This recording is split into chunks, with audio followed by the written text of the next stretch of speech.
महकमा मौसमियात ने बड़ी पेशगोई कर दी। आंधी और गरज चमक के साथ बारिश का इम्कान। महकमा मौसमियात की रिपोर्ट के मुताबिक आज इतवार के रोज इस्लामाबाद में मौसम मरतूब मतला जुज़वी अबर आलूद रहने का इम्कान जाहिर किया गया है।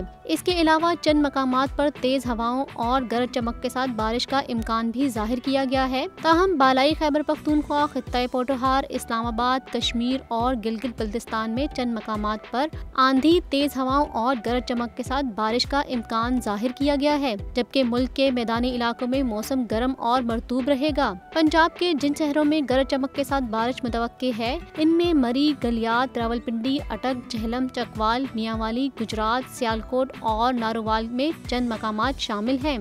जबकि सूबे खैबर पख्तूनख्वा में दीर, चित्राल, मानसहरा, एबटाबाद, बालाकोट, सवाबी, पेशावर, मर्दान, खैबर, कोहाट, कुर्रम और वजीरिस्तान में भी चंद मकामात पर तेज हवाओं और गरज चमक के साथ बारिश की तवक्का है। दूसरी जानिब बलोचिस्तान और सिंध के बेशतर अजला में मौसम गर्म और मरतूब रहने का इम्कान जाहिर किया गया है।